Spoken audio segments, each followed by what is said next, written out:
अस्सलाम वालेकुम friends and welcome to doubt to be clear. आज हम अपने चैप्टर नंबर 2 में लॉज ऑफ एक्सपोनेंट को पढ़ेंगे और साथ ही 2.4 को भी शुरू करेंगे। सबसे पहले हम लॉज ऑफ एक्सपोनेंट पढ़ लेते हैं।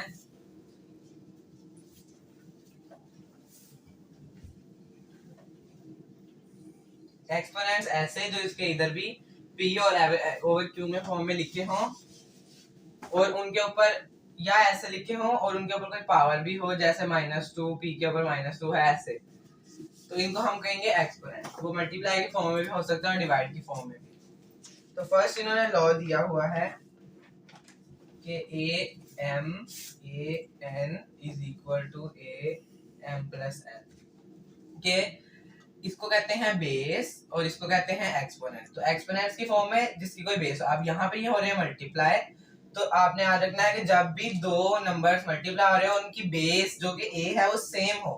जैसे यहाँ पे 3 2 और 3 5 इनकी बेस सेम है, तो इनके जो एक्सपोनेंट्स है ना, ये ऊपर वाले एक्सपोनेंट्स जो इनकी पावर कहलाती है वो ऐड हो जाएंगे। वो भी हमें उन्होंने इधर बताया है कि जब बेस सेम है, दोनों की बेस a है, तो ऊपर वाले उनके एक्सपोनेंट्स ऐड हो जाएंगे और ये शर्त है कि उनकी बेस सेम होनी चाहिए। अगर ऐसे 3 और 3 है, 5 ऐसे 2 है, तो ये कभी भी ऐड नहीं होंगे, सिर्फ बेस सेम वाले ही ऐड होंगे ऐसे। तो इनको हम लिख सकते हैं 3 की पावर 3 + 2 इस तरह। तो अब सेकंड लॉ को पढ़ लेते हैं। सेकंड है am n is equal to a(m)n। तो यहाँ पे कोई साइन नहीं दिए हुए, लेकिन उन्होंने हमें बताया है कि अगर कोई ऐसे कोई चीज लिखी है 3 की पावर 2, इस तरह हम सपोज कर लेते हैं और बाहर भी 2 है, तो ये वाला 2 बाहर वाले 2 से मल्टीप्लाई हो जाएगा, तो 3 की पावर 4 बन जाएगा। तो यहाँ पे m और n को हम मल्टीप्लाई नहीं करा सकते क्योंकि वो दो अलग-अलग वेरिएबल्स हैं, तो इसलिए हमने उनको साथ लिख दिया। साथ लिखने का मतलब है कि जब उन किसी चीज के दरमियान साइन ना हो तो वो मल्टीप्लाई हो रहा होता है। थर्ड लॉ है हमारा ab n is equal to a(n)b। अब इसमें a और b की होल पावर है n, तो हम इसको a के लिए भी अलग कर सकते हैं और b के लिए भी अलग कर सकते हैं, और उन्होंने यही किया। और अंदर a और b मल्टीप्लाई हो रहे हैं तो बाहर भी a और b मल्टीप्लाई ही होंगे। सेंटर में कोई साइन नहीं लगा तो मतलब ये मल्टीप्लाई हो रहे हैं। अब ये जो a और b की पावर n है ये दोनों के साथ है, तो हम उसको लिख देंगे an और मल्टीप्लाई bn। जैसे इस तरह हम कर लेते हैं, ये पॉइंट का मतलब ये मल्टीप्लाई हो रहे हैं। तो यहाँ पे वेरिएबल्स हम इनको मल्टीप्लाई नहीं करा सकते हैं, लेकिन हम यहाँ पे इसको इस तरह सॉल्व करेंगे कि इनकी पावर को लैदा कर लेंगे। 3x का स्क्वायर लैदा हो जाएगा और 4y का स्क्वायर लैदा हो जाएगा। अब जो 4 हमारी लॉ है इसका,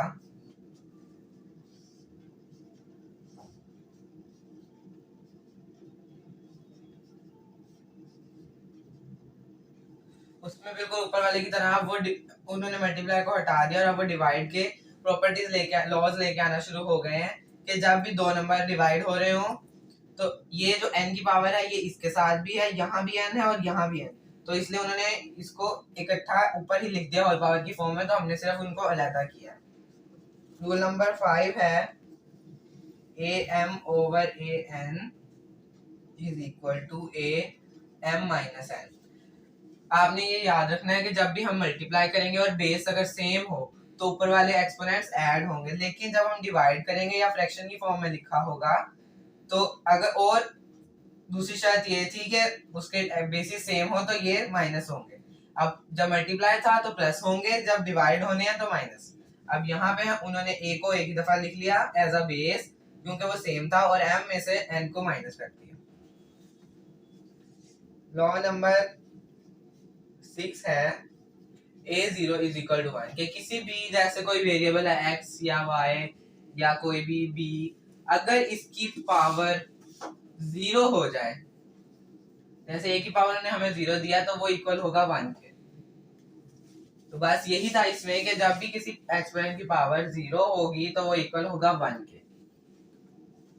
लॉ नंबर 7 है और ये इसका लास्ट है a-n is equal to 1/a।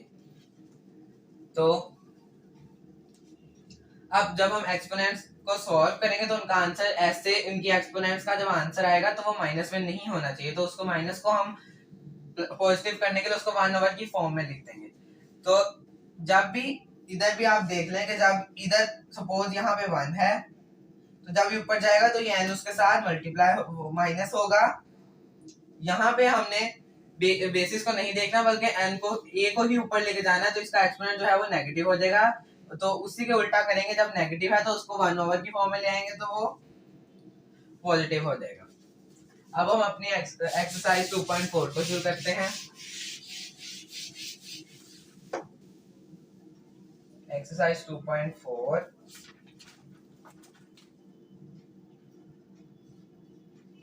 Question number है 1, use laws of exponents to simplify.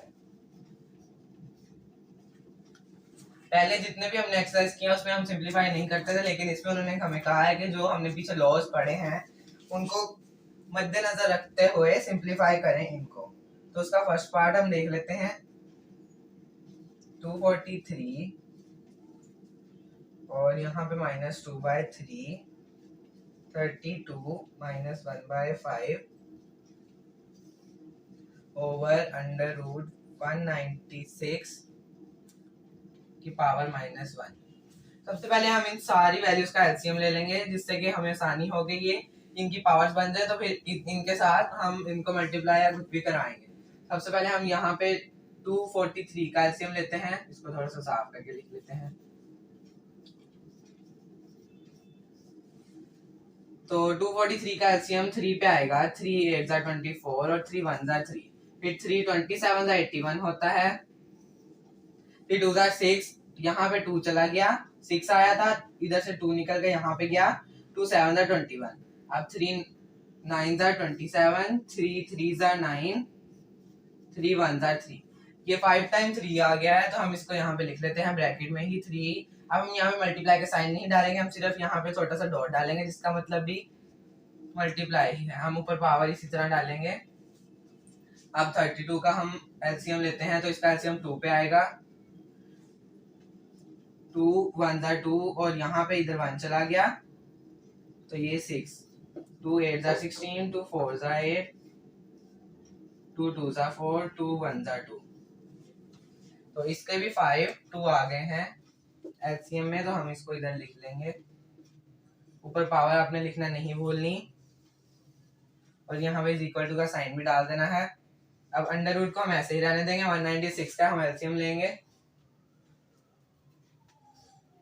196 का एलसीएम भी 2 पे आएगा क्योंकि एंड पे इसके इवन नंबर है, तो 2 9 18 और यहाँ पे 1 आ गया, 2 8 16, अब यहाँ पे 2 4 8 और 2 9 18, जो कि यहाँ से 1 निकल के वहां पे गया था। अब 7 7 49 होता है और 7 1 7, तो यहाँ पे हमारे पास आया है 2.2 मल्टीप्लाई 2 मल्टीप्लाई बाय 7 मल्टीप्लाई 7 और यहाँ पे इधर -1 था, हम इसको ऐसे ही लिख देंगे।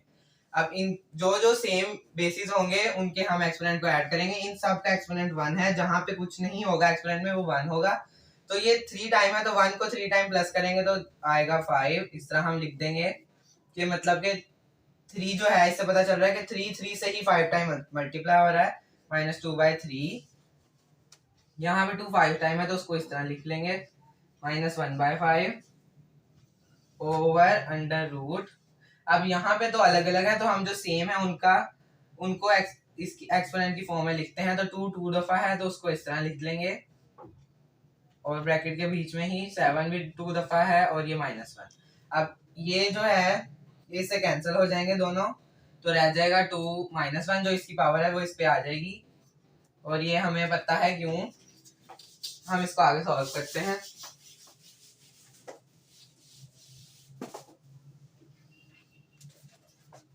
तो इसकी पावर आएगी -1, हम पहले इधर लिख लेते हैं 2 की पावर -2 ऐसे लिखते हैं, जब ये कैंसिल हुआ 2 मल्टीप्लाई 7, इससे आसानी हो जाएगी इस तरह -1। अब हमने पढ़ा था कि जब ऐसे लिखा होगा तो वो आएगा ANM, तो हमने इनको मल्टीप्लाई कराना है, तो फ्रैक्शन की फॉर्म में है तो इनको मल्टीप्लाई कराएंगे सिर्फ ऊपर वाले के साथ, नीचे वाले डिनोमिनेटर को हम सेम ही रहने देंगे। तो 3 आएगा 5 टू द 10 माइनस का 10/3, डिनोमिनेटर सेम रहेगा। यहाँ 5 इस 5 से कैंसिल हो जाएगा क्योंकि इनके दरमियान मल्टीप्लाई का साइन है। अगर हम ऐसे देखें तो ये इससे कैंसिल हो जाएगा, सिर्फ -1 रह जाएगा, 2 की पावर -1। अब हमने एक और प्रॉपर्टी पढ़ी थी कि ए बी का n जो है वो इक्वल होगा a का n और b की पावर n। तो ये यहाँ पे ये a है और ये b, और इसको हम कह देते हैं कि ये n है जो हमने पढ़ा था। तो इसको दोनों के लिए अलग कर देंगे। हम इस तरह लिखेंगे 3 - 10/3, 2 - 1 और ओवर 2 - 1 और 7 - 1, बीच में ऐसे मल्टीप्लाई का साइन डाल देते हैं। अब ये 2 से कैंसिल हो जाएगा क्योंकि ये फ्रैक्शन की फॉर्म में लिखे हैं, डिवाइड हो रहे हैं। सिर्फ हम यहाँ पे इसको रेसिप्रोकल करेंगे जिससे कि इसके जो एक्सपोनेंट है वो पॉजिटिव हो जाएंगे। 7 के ऊपर -1 था तो +1 लिखने की जरूरत नहीं है, वो हमें पता है यहाँ पे +1 मौजूद ही है। और इधर जब ये नीचे आएगा तो इसका ये जो 10 है ये पॉजिटिव हो जाएगा, इस तरह आ जाएगा। अब यहाँ पे ये सॉल्व अभी नहीं हुआ, इसने अभी मजीद सॉल्व होना है, तो 7 को हम ऊपर ऐसे ही रहने देंगे। अब हम 3 की पावर को ऐसे ब्रेक करेंगे कि ये कटिंग हो जाए कुछ। तो हम देखेंगे, हम सिर्फ उसकी पावर को देख लेते हैं। 10/3 लिखा है तो हम इसको ऐसे भी तो लिख सकते हैं कि 9/3 + 1/3। जब इनको ऐड करेंगे तो ये 3 और ऊपर 10 ही आएगा, तो हम इसको ऐसे ही लिख लेंगे एक। अब इनकी बेसिस को भी हम अलग-अलग कर सकते हैं क्योंकि हमने प्लस की फॉर्म में तभी लिखा था जब बेसिस सेम थी। तो जब हम अब एक्सपोनेंट को हम ब्रेक करेंगे तो हम बेसिस को भी 2 दफा लिख सकते हैं। तो इधर 9/3 आएगा और मल्टीप्लाई 3 1/3। तो अब हमने इनको ऐसे लिख दिया है। अगर हम इनको सॉल्व करके देखें आपकी सेटिस्फेक्शन के लिए कि ये वापस यही आता है, तो इस तरह लिखा है 3 9/3 और 3 1/3। तो जब बेसिस सेम है तो हम उनको एक दफा लिखेंगे और एक्सपोनेंट्स को ऐड करेंगे। 9/3 + 1/3, डिनोमिनेटर सेम है तो हम ऐड करने में कोई मुश्किल नहीं होगी। तो 9 + 1 10/3 और इसकी 10/3 और इसकी बेस है 3, तो ये वापस यही आ गया। तो हम इसको ऐसे भी लिख सकते हैं। तो अब इसकी कटिंग होगी थोड़ी सी, 3 1 3 और 3 3 9, ये 3 की पावर 3 रह गई। अब ये सबसे इंपॉर्टेंट स्टेप है, यहाँ पे ही हमारा आंसर आएगा। 3 की पावर 3 होता है 27। जब 3 को 3 से ही 3 टाइम मल्टीप्लाई करें इस तरह तो आंसर 27 आता है। इसका मतलब है कि 3 की पावर 3 है। तो हमने इसको ऐसे लिख लिया और इसको हमने अब चेंज करना है उसमें इस तरह रेडिकल फॉर्म में। तो जब हम इसको रेडिकल फॉर्म में चेंज करेंगे तो ये जो 1 है ये इसके साथ रहेगा, इसको हम लिखेंगे नहीं, और ये जो 3 है ये इसके इंडेक्स में चला जाएगा, जो हमने पिछले एक्सरसाइजेस में भी किया था। तो यही इसका आंसर है 7/27 3√3। अब नेक्स्ट क्वेश्चन को सॉल्व करते हैं।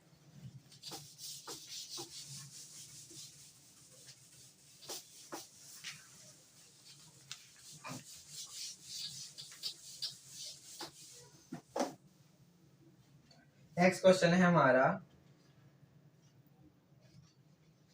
2x5 y -4 -8x -3y square.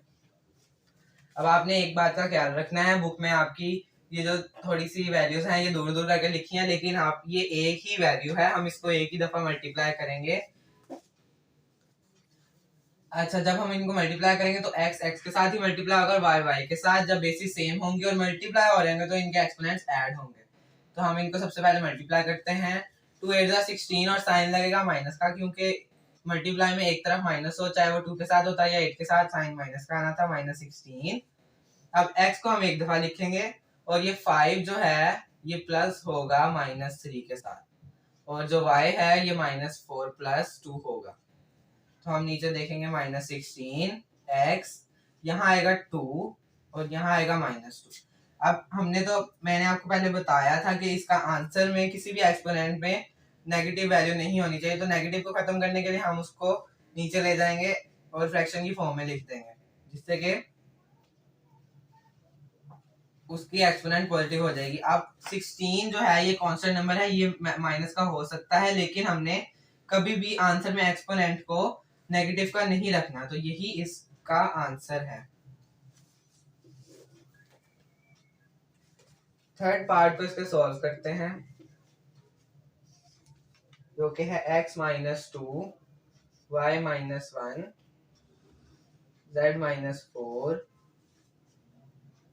Over x4 y minus 3 z 0 और माइनस 3।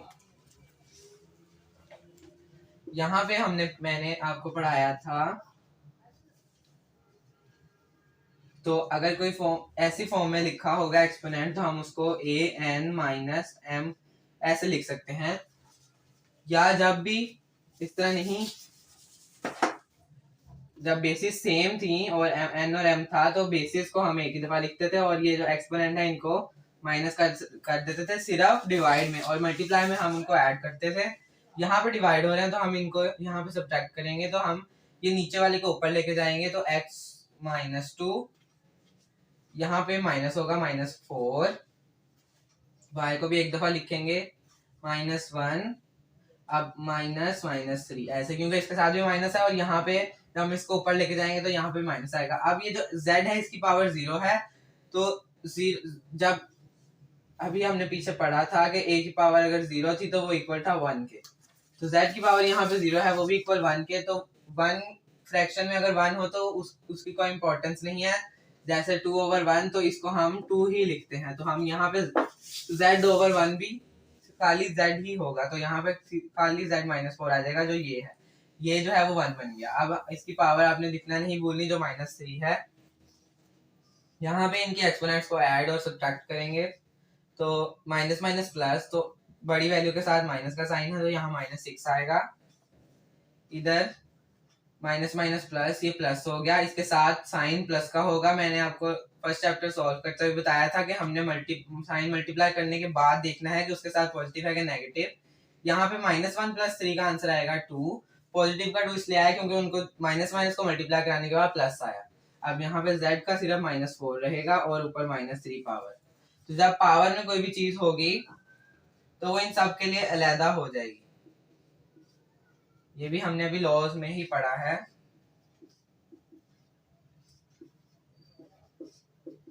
अब जब ऐसे लिखा होगा तो एक एक्सपोनेंट, एक बेस की जो एक्सपोनेंट है वो उसकी पावर, जो ब्रैकेट की पावर है उसके साथ मल्टीप्लाई होगी, तो 6 3 होता है 18, और ये माइनस माइनस प्लस हो जाएंगे। ब्रैकेट को अब हम नहीं डालेंगे। 18 y जो है बीच में हम मल्टीप्लाई का साइन डालेंगे, y 2 मल्टीप्लाई माइनस 3 आएगा माइनस 6, और z आएगा माइनस नहीं जी, ये दोनों मल्टीप्लाई होके प्लस हो जाएंगे, तो ये खाली z की पावर 12 आएगा। अब इसका आंसर, ये जो y है इसका एक्सपोनेंट माइनस में है, तो हम इसको नीचे ले जाएंगे, तो आंसर आएगा हमारे पास x 18 z 12 ओवर y 6। अब इस तरह हमने जब इसको रेसिप्रोकल किया तो इसकी जो एक्सपोनेंट थी नेगेटिव में वो पॉजिटिव हो गई। इसका इस क्वेश्चन का लास्ट पार्ट 4,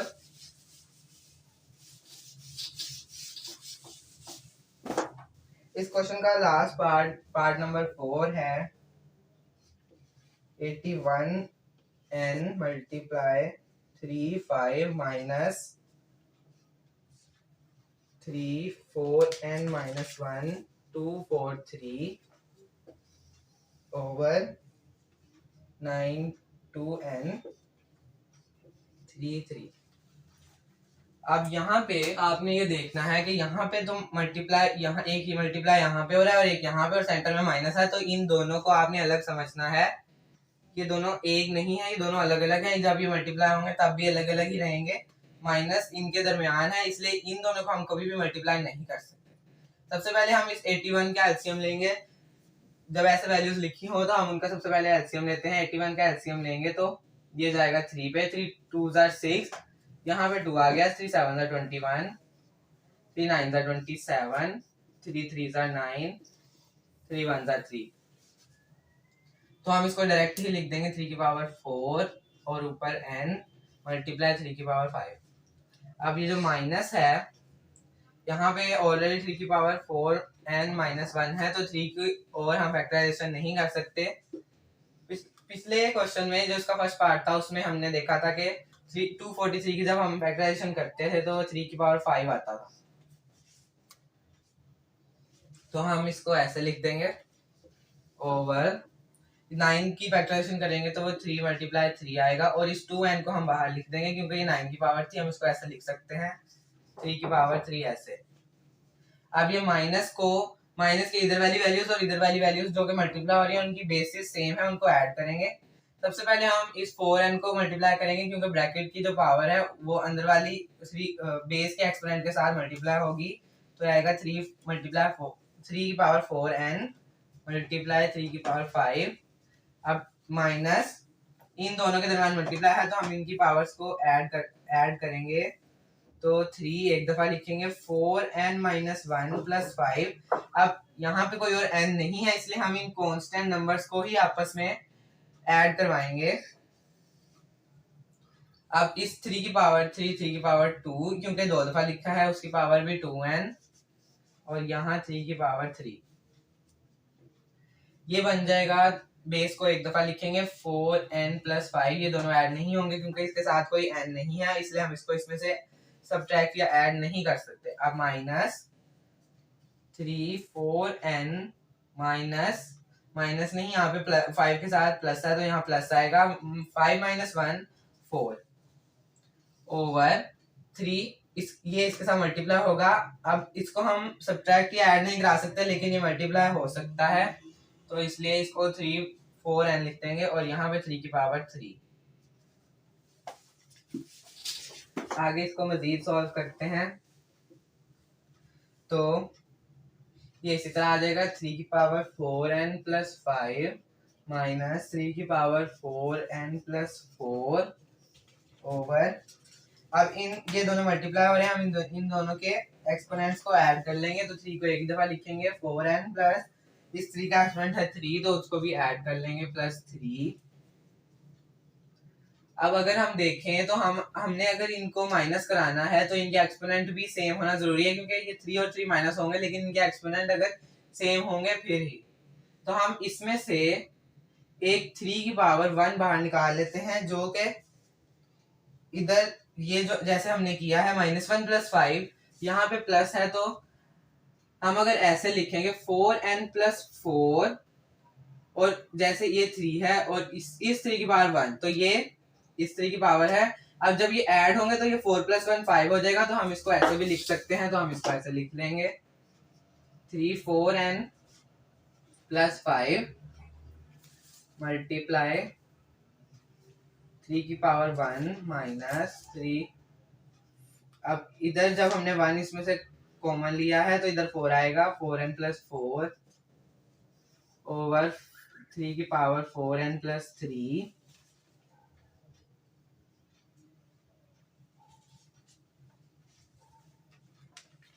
अब यहाँ पे हम देखें तो ये इस वैल्यू में से ये कॉमन आ रहा है तो हम इसको कॉमन लेंगे, तो जब ये इधर से कॉमन आएगा ये मल्टीप्लाई इसके साथ है और ये यहाँ पे है माइनस, तो ये एक टर्म है और ये दूसरी। मैंने आपको शुरू में बताया था कि ये दो अलग अलग टर्म्स हैं, तो इस टर्म में से ये कॉमन आ रहा है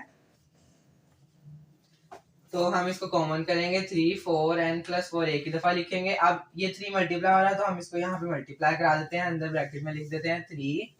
अब ये इसके साथ ही माइनस हो रहा है, जब हमने इसको इसमें से कॉमन लिया तो यहाँ पे कुछ भी नहीं बचा, तो जहां पे कुछ नहीं बचता वहां पे 1 आ जाता है, तो यहाँ पे -1 आ जाएगा ओवर 3 की पावर 4n प्लस 3। अब यहाँ पे ये दोनों, अब इसको हम अभी छोड़ देते हैं, अब इन दोनों को सॉल्व करते हैं। ये दोनों डिवाइड हो रहे हैं तो इनके एक्सपोनेंट्स माइनस सब्ट्रैक्ट होंगे, तो इनकी बेसिस सेम है। एक दफा लिख लेंगे 4n प्लस 4 इसकी एक्सपोनेंट माइनस 4n प्लस 3 नीचे वाली की एक्सपोनेंट, और यहाँ पे 3 - 1 को ऐसे लिखते हैं जो हमने अभी कॉमन लिया है ये। जब इसमें से इसको कॉमन लिया तो ये एक ही दफा लिखेंगे और यहाँ पे जब कुछ नहीं बचा तो वहां पे 1 आ जाएगा। अब इसको हम फ्रैक्शन की फॉर्म से ऊपर ले गए हैं तो अब यहाँ पे नीचे कुछ भी नहीं आएगा। अब ये नेगेटिव का 4n और ये पॉजिटिव का 4n कैंसिल हो जाएंगे। अब यहाँ पे रह गया 4n और ये जब नीचे से ऊपर आया इसकी भी जो एक्सपोनेंट है वो माइनस हो गई, तो ये 4n माइनस 3 जो आएगा 3 की पावर, ये दोनों कैंसिल हो गए थे। तो हम इसको अब इस तरह लिख लेते हैं 4 माइनस 3 और 3 माइनस 1।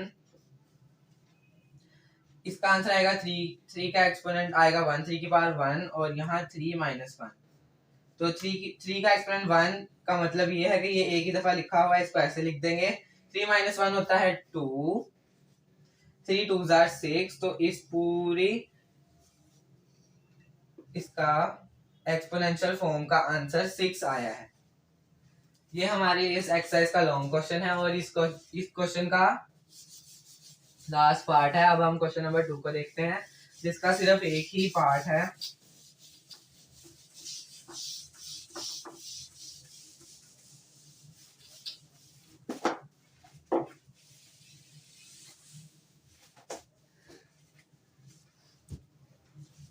क्वेश्चन नंबर हमारा 2, उन्होंने कहा है show that x a over x b a plus b multiply by x b over x c b plus c multiply by x c over x a c plus a is equal to 1। उन्होंने हमें कहा कि हम ये prove करके दिखाएं, ये उनको दिखाएं कि इसका इस पूरी एक्सपोनेंट का आंसर जो है एक्सपोनेंशियल फॉर्म का आंसर 1 आता है। तो हम इसको सॉल्व करेंगे। अभी हम इस 1 को भूल जाते हैं, इसी को सॉल्व करते हैं। तो सबसे पहले ये डिवाइड की फॉर्म में लिखे और इनके बेसिस सेम है तो इनके बेसिस को एक दफा लिखेंगे और इनके एक्सपोनेंट्स को सब्ट्रैक्ट कर देंगे जो हमने पिछले क्वेश्चन में भी किया है। अब यहाँ पे a माइनस बी और इस a प्लस बी आ जाएगा मल्टीप्लाई बाय x को एक दफा लिखेंगे b और यहाँ पे माइनस c, ऊपर आएगा b plus c multiply by x एक ही दफा लिखेंगे और इनके एक्सपोनेंट माइनस होंगे c माइनस a और c प्लस a। अब यहाँ पे हम इनको जब मल्टीप्लाई कराएंगे तो a के साथ मल्टीप्लाई होगा तो ये ऐसे a मल्टीप्लाई a। अब a कोई नंबर नहीं है, जैसे अगर यहाँ पे 2 मल्टीप्लाई 2 होता तो हम उसको 4 लिख देते, लेकिन हमें नहीं पता कि a मल्टीप्लाई a क्या आएगा तो हम a का स्क्वायर लिख देंगे यहाँ पे। तो हम यहाँ पे a का स्क्वायर लिखेंगे।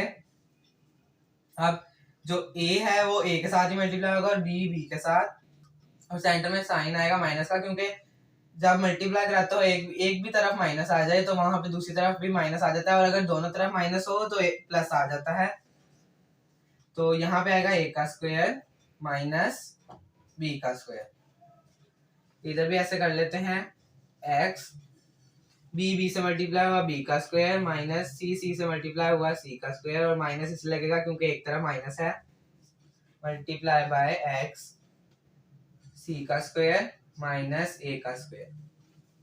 अब ये सारे जो x हैं ये इनकी बेस सेम है तो हम इनके एक्सपोनेंट्स को ऐड कराएंगे। अब इस स्टेप को आपने ध्यान से देखना है, a square minus b square इसका एक्सपोनेंट। अब हमने कराना है ऐड, बीच में लगाएंगे साइन ऐड का और यहाँ पे दूसरी एक्सपोनेंट का दूसरे बेस का एक्सपोनेंट लिख देंगे। अब यहाँ पे फिर हमने इनको ऐड कराना है तो यहाँ पे c square minus a square लिख देंगे जो कि ये तीसरे बेस का एक्सपोनेंट है। अब हम देखेंगे कि a स्क्वायर पॉजिटिव का भी है और नेगेटिव का भी, तो ये दोनों कैंसिल हो जाएंगे। b माइनस भी है और प्लस भी, ये भी कैंसिल, c माइनस और प्लस ये भी कैंसिल। तो x की जो पावर है ऊपर कुछ भी नहीं बचा, यहाँ पे 0 आ गया। तो हमने पढ़ा था कि a की पावर जब भी 0 होगी तो वो 1 आएगा, तो x इसी तरह x की पावर जब भी 0 हो तो वो 1 आएगा, और यहाँ सही लिखा है कि इज इक्वल टू 1 और यही इसका आंसर है। वो आपको ये वीडियो अच्छी लगी होगी तो इस चैनल को लाइक करें, सब्सक्राइब करें और कमेंट भी करें। आज के लिए अल्लाह हाफिज़।